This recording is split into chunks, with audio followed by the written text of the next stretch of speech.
कर्मा ला academy के channel पे आप सभी विद्यार्थियों का स्वागत है। हम आपको यहाँ पे कर्मा ला एकेडमी चैनल के माध्यम से ला के बारे में आपको सारी जानकारी देते हैं। ला एक वाइड क्षेत्र है, एक विस्तृत क्षेत्र है और एक सोशल फिनोमेना है। इस समाज पे आधारित है। इसके अंतर्गत हम कई चीजें जनरल नॉलेज की पढ़ते हैं, जीके की पढ़ते हैं। इंडिया में कोई भी कॉम्पिटिटिव एग्जामिनेशन ऐसा नहीं है जो बिना आप जनरल नॉलेज की जानकारी के क्वालिफाई कर जाए। तो यही जब जनरल नॉलेज का क्षेत्र आता है, इसमें क्या है, यही जनरल नॉलेज के क्षेत्र में, लीगल स्टडीज के क्षेत्र में आपको दो चीजें रहती है। एक तो आप पॉलिटी, राज व्यवस्था पढ़ते हैं, और दूसरा सब्जेक्ट जो आप लॉ के अंतर्गत पढ़ते हैं, डेवलपमेंट पढ़ते हैं कि कानून के अंतर्गत क्या डेवलपमेंट हो रहा है। ठीक, राज्य व्यवस्था में हमारे यहाँ की सरकार का गठन कैसे है और संगठन का कैसे गठन है, इसका गवर्नमेंट का गठन कैसे है, सरकार कैसे बनती है और संस्थाएं कैसे बनती हैं, इसके गठन के बारे में पढ़ेंगे, जानेंगे और इनका उत्तरदायित्व क्या होता है। इसके बारे में आप विस्तृत लेक्चर देखेंगे डे टू डे बेसिस पे। और दूसरा क्या है, डेवलपमेंट। ये डेवलपमेंट कौन करता है? हमारे संविधान के अंतर्गत जो डेवलपमेंट होता है वो दो तरीके के होगा। विकास दो ही चरणों के आधार पे होता है। पहला चरण क्या है, जिसको हम ट्रेडिशनल डेवलपमेंट कहते हैं, और दूसरे को हम नॉन ट्रेडिशनल डेवलपमेंट कहते हैं। डेवलपमेंट के दो आधार में जो डायरेक्ट मोड है, ट्रेडिशनल मोड है, वो है संशोधन। संविधान का या किसी कानून का डेवलपमेंट करने का एक तरीका है संशोधन ला देना, और दूसरा तरीका क्या होता है, इंटरप्रिटेशन, निर्वचन होता है, जिसकी दोनों विधियों पे हम गहनता से विश्लेषण करेंगे और आप लोगों को बताएंगे। जो भी एग्जाम हो रहे हैं, संशोधन और निर्वचन, अब कहेंगे कि अगर मैं एडमिनिस्ट्रेटिव एग्जाम दे रहा हूं तो इसका क्या महत्व है? इसका भी महत्व है, क्योंकि आप एडमिनिस्ट्रेशन के अंतर्गत जब जाते हैं तब ये निश्चित करेंगे कि जो ऑर्गेनाइजेशन सेटअप है किसका, चाहे सरकार का है, चाहे संस्था का है, चाहे लेजिस्लेटिव का है, चाहे एग्जीक्यूटिव का है, चाहे जुडिशरी का है, या जो संस्थाएं हैं जैसे लोक सेवा आयोग है, संघ लोक सेवा आयोग है, इलेक्शन कमीशन ऑफ इंडिया है, controller and auditor general of India है, ये संस्थाएं भी उन्हीं प्रशासनिक अधिकारियों के द्वारा इम्प्लीमेंट की जाती हैं। वो क्या है, वो बैकबोन है। किस चीज को? जो पॉलिसीज बनती हैं उसको इम्प्लीमेंट कराने की एक बैकबोन है।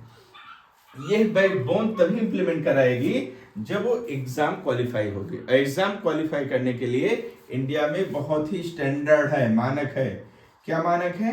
कि जो हमारे यहाँ एग्जाम क्वालिफाई करते हैं, ये चीजें इम्प्लीमेंट कराते हैं। उसके लिए यूपीएससी की संस्था है, यूपीपीएससी की संस्था है, स्टेट लेवल पे और यूनियन गवर्नमेंट के आधार पे। तो जो हम ये यूपीएससी जो एग्जाम कंडक्ट करा रही है, या उसमें भी जो है पॉलिटी का एक रोल रहता है, क्योंकि एडमिनिस्ट्रेशन को हम तभी समझ सकते हैं जब हम राज व्यवस्था को समझते हैं। तो राज व्यवस्था और एडमिनिस्ट्रेशन एक दूसरे के कॉम्प्लीमेंट्री और सप्लीमेंट्री हैं, दोनों एक दूसरे से अलग नहीं हैं। तो यहाँ बात ये आप समझे कि राज व्यवस्था जन्म कहाँ से ले रही?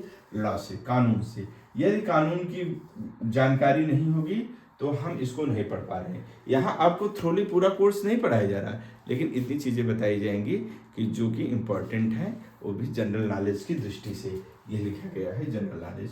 सामान्य ज्ञान, सामान्य ज्ञान, ये सामान्य ज्ञान क्या है? ये उस विषय का सामान्य ज्ञान है। ये नहीं कि भारत का संविधान है 1950 का डॉक्यूमेंट है, इतना नहीं। What is the provision what has been given under this document? ये क्या प्रोविजन और क्या इस दस्तावेज के अंतर्गत दिया गया है, इसको जानना। क्योंकि आप नहीं जानेंगे तो आप ही इस संस्था के बैकबोन हैं, आप उस चीज को लागू कैसे करेंगे? तो इस चीज को आपकी समझ विकसित करने के लिए मेरा उद्देश्य रहेगा कि आप उस चीज को अच्छे से अच्छे जाने और उसको समझें। ठीक, दूसरा बात मैं बता रहा था कि जो चेंजेस आते हैं इस सोसाइटी में, उसको संशोधन के द्वारा कानून में उस चीज को समाहित किया जाता है, दूसरे निर्वचन के द्वारा। आप देखते होंगे जैसे उच्चतम न्यायालय और उच्च न्यायालय के केसों के आधार पे जो है हम अपनी बातों को रखते हैं। यहाँ ये this is justified in a particular circumstances, एक विशेष परिस्थिति में जस्टिफाई है। वहाँ पे हम माननीय सुप्रीम कोर्ट और माननीय हाई कोर्ट्स के कुछ जजमेंट्स को बारे में भी आपको जानकारी देंगे। ये जजमेंट्स आपको रिलेवेंट रहेंगे। इंडिया में किसी भी कॉम्पिटिटिव एग्जामिनेशन को आप दे रहे हैं तो हर जगह महत्वपूर्ण रहेगा। दूसरा क्या है, संशोधन। संशोधन तो बहुत ही डायरेक्ट मोड है।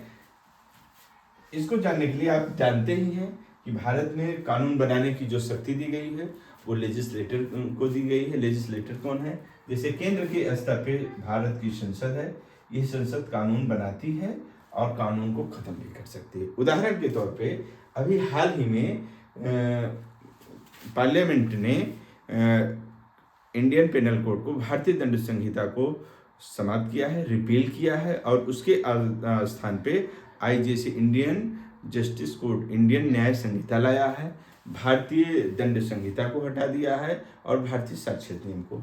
ये 3 क्रिमिनल कानूनों को हटा दिया गया है। ये तीनों क्रिमिनल कानून 25 दिसंबर 2023 को राष्ट्रपति की एसेंट भी प्राप्त कर चुके हैं, सहमति भी प्राप्त मिल चुकी है और इन तीनों कानूनों को जो लागू किया जाएगा, गवर्नमेंट उसके लिए नोटिफिकेशन इशू करेगी। यहाँ जानना क्या है, अब ये तीनों जो कानून हैं, ये कोई इंडिया में ऐसा एग्जाम नहीं हो जहाँ इसकी बेसिक चीज़ें जो है ना पूछी जाए। तो आपको इसको बेसिक नटशेल में समझना है और बदली हुई परिस्थितियों के कारण मेरा मेन उद्देश्य रहेगा कि आपको सही और सटीक जानकारी हो और आपको कोई डाउट क्रिएट ना हो। तो इसलिए आप चैनल पे बने रहिए और लॉ से संबंधित, न्यायपालिका से संबंधित और लॉ कोर्स से संबंधित सारी जानकारियाँ आपको प्राप्त होती रहेंगी।